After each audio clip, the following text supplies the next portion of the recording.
Laplace's Demon by David Alexanian. Chapter 9. Japan Past. Omi Province, 1631. Nanji's Sword.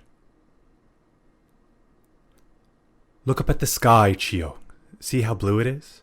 her father Nanji often asked her. "Look at it as if for the very last time, and you will see it as it was meant to be seen." Chiyo never really understood what he meant, but she knew it was important.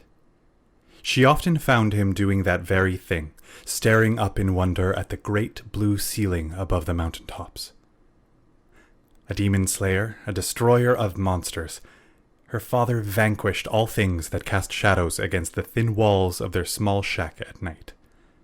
A gentle, soft-spoken samurai, he filled Chiyo's entire world, more so since her mother had left them alone in it one cold year ago. In the same year, Nanji's master also died from the same brutal sickness. Losing his station as a retainer made him a ronin, a samurai with no master. Forced to leave the castle grounds, their lives became even more difficult.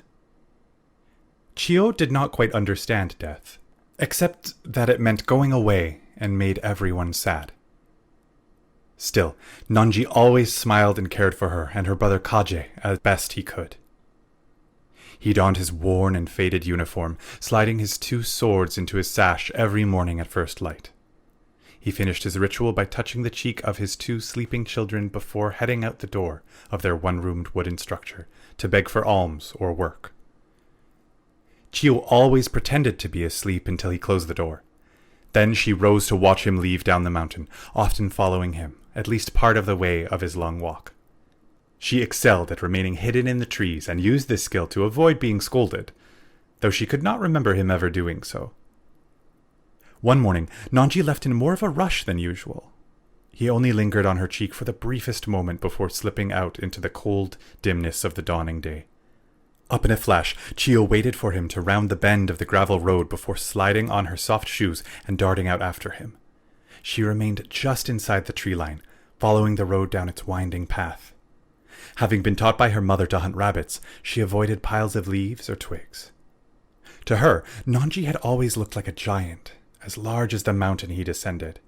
He kept his back rod straight and held his head high.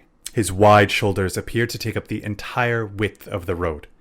He moved his rag-covered frame with ease, muscle-laden though thinned from hunger, toward the town in the valley below. Chiyo's father turned his head from side to side, taking in the surrounding beauty of the red maples and the browning of the autumn leaves.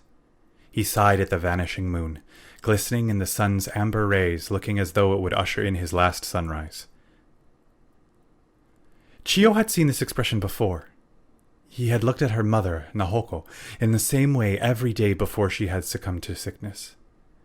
The same look came into his eyes whenever he spoke of her brother. "Kaje will make a fine samurai retainer one day." She thought so too. Besides being fearless and strong, he trained all the time. "What about me?" she would ask. "Chiyo, little Chiyo, you were meant for greater things." Another one of those phrases of his she did not understand, but it made him smile, and she was satisfied with that. Distracted by her thoughts, her foot found a crunchy pile of leaves. She froze, the sound like a pin drop within the wavy groans of the wind rolling off the mountain. Nanji stopped and bent to tie a tattered leg wrapping coming undone.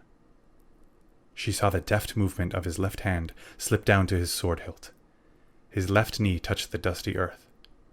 She held her breath. Encroaching winter snows brought a frosty chill in the air.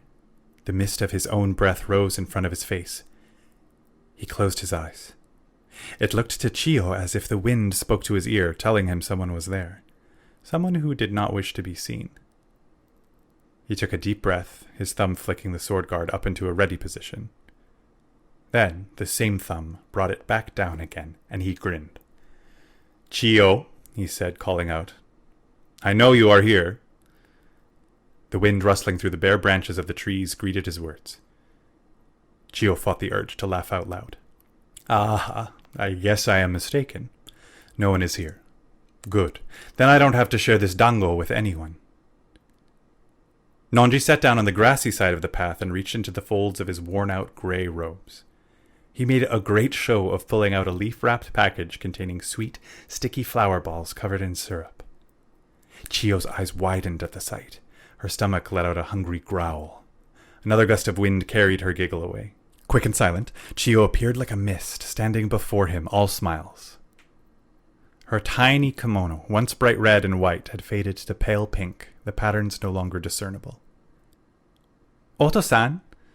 She bowed, her voice tiny yet strong. "Ah, Chio-sama," Nanji returned the bow, smiling under his mustache. Chio broke into more giggles from being addressed so formally by her father. "You've become so skilled at being stealthy. Are you a shinobi, or the daughter of a samurai?" Shinobi, a tango." She danced on the spot, her eyes focused on the sweet prize still held in her father's scarred, weather-beaten hand. "Oh, you are interested in this?" Nanji held the treat up near her face, moving it away when she made a quick grab for it. No, this is a special treat for someone who is turning 5 years old today. Do you know anyone who is turning 5 today?" Me, Chio is turning 5. "Ah, I see. Well, in that case, this..." His words cut off by the success of her second grab at the bundle. His smile told her she had impressed him. Chio pulled the leaf wrapping open to pluck a gooey white dango out. She brought the coveted treasure to her hungry lips in an ecstatic rush. Before it disappeared into her little mouth, she paused. He looked so lean and haggard. He had to be suffering from the same hunger as her. Reversing course, she smiled and offered him the first bite instead. Nanji had that look again, and for a moment his eyes seemed to glisten. He cleared his throat. "No, thank you, little shinobi. I am not hungry." She looked at him with one raised eyebrow. He nodded and smiled. Chio gave in, devouring her birthday gift. Her body so famished she could scarcely enjoy its delicious sweetness. "Where is your brother? He is supposed to be watching out for you?" Nanji removed his shawl and placed it on her little shoulders. She had not realized until now how cold she had become. She burrowed into the shawl, still warm with his heat. "Sleeping," she said, her words muffled and labored by the sticky mouthful. The sound of drums rang out across the hillside, shattering the morning quiet that they had been enjoying. "Someone is coming out of Okushinjo. It may be Ando Mitsuhide, the nephew of the local Lord Kagaseki. Run along home now, Chio. I will see if I can perhaps be noticed for a position when they come out. You can't be seen here." Chio nodded and bowed, silenced by her chewing. She turned to run back up the hill. "And save some of that for your brother," Nanji said, calling over her running retreat. While he busied himself with dusting off his disheveled clothing, her curiosity got the better of her. She doubled back into the woods again. Her father adjusted himself to the best of his ability, smoothing out the strands around his loose topknot with a little bit of spit. His hair had grown out quite a bit in the front since he had last shaved it days ago. Chio followed along her father's hasty steps, down the hill and around the bend until he reached the rear entrance of Okushin Castle. The entrance faced the road with a little stream running along beside it. Other farmers, beggars, and merchants had already gathered at the sound of the drums. With so many people, Chio crawled into a thick growth of bushes by the road unnoticed. The crowd had grown even larger by the time her father found a spot near the huge, red wooden doors. The bronze hinges groaned, opening outward. A file of samurai in matching green lacquered armor emerged, escorting a sedan chair. Ah, such a pretty color. 3 strong men on each end of 2 large poles held up the bright green, seashell-covered panels and bamboo blinds. The elaborate box bounced a little up and down with each step, making the wood creak. The swift pace of the armed entourage moved them past the onlookers like a panicked herd of oxen. Without warning, the entire train made a sharp, synchronized turn toward the main road.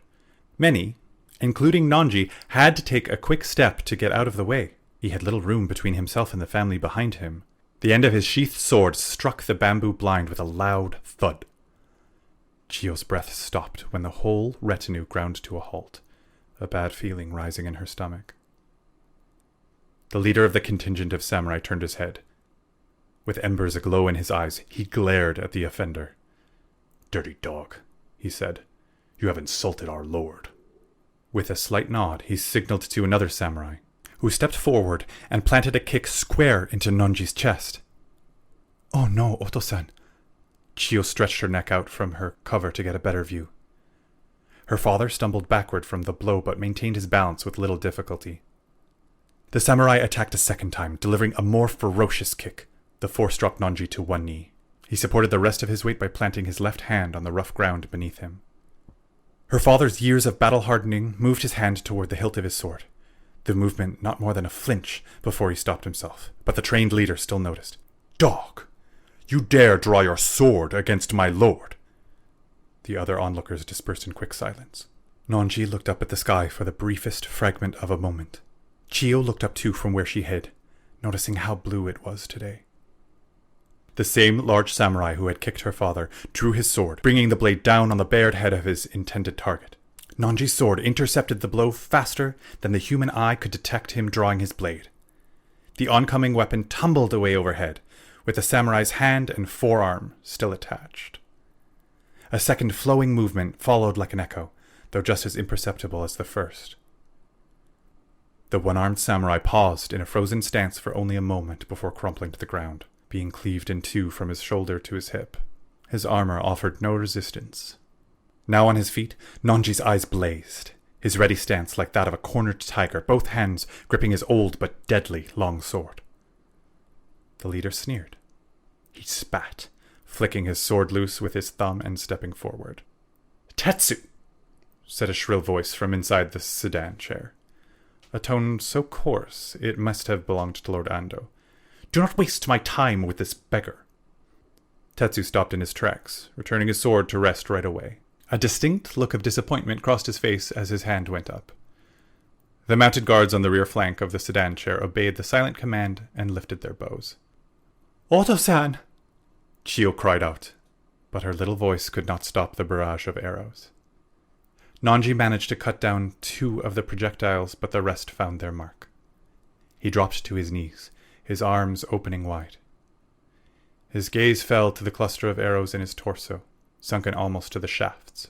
The contingent stood in silence at the pools of blood reddening his filthy garments. His sword toppled from his fingers, falling tip first into the hard-packed gravel road. From the clump of bushes, Chiyo stifled a scream with both hands. Tetsu stepped forward to her father's motionless body and relieved him of his head with immaculate precision. He stopped the rolling head with his foot and looked down into the wide open eyes. Plucking the sword from the ground, he examined the blade while the group moved forward again.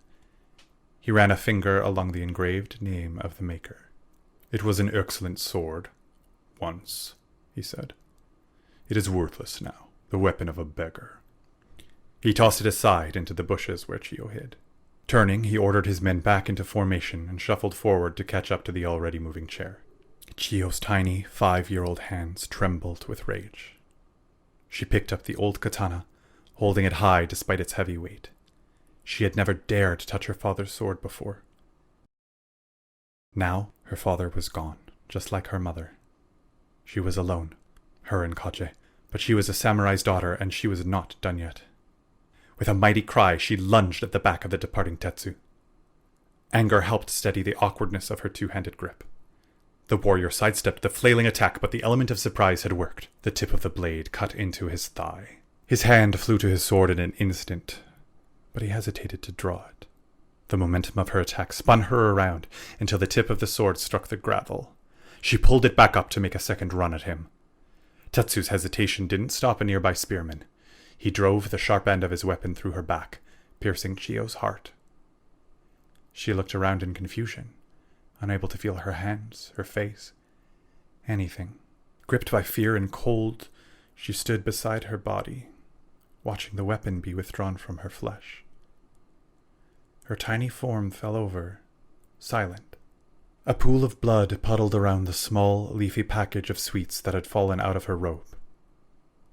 Chiyo opened her mouth to scream at the sight of her father's head, his eyes still open. No sound came out. A sticky hand, no longer hers to control, extended out toward him as if to touch his cheek. It fell short. Tetsu roared at the spearman, and with one deft movement he drew his sword and returned it to its sheath before the soldier's left ear hit the ground.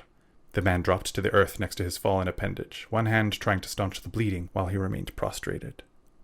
The commander walked away. The entourage did not look back. Moving on, they left the bodies where they lay. The first winter snow began to fall, flakes melting in the warm streams of red. Helpless, Chiyo stood over the body of her father next to her own, crying tears that would not fall. Even when Kaje, son of Nonji and brother of Chiyo, arrived at last to find what remained of his family, he could not see her standing there. "Kaje! Kaje!" she said. He bent and retrieved his father's sword, his grip so tight it made his body shake. His seething breaths and clenched jaw showed no sign he heard her speak.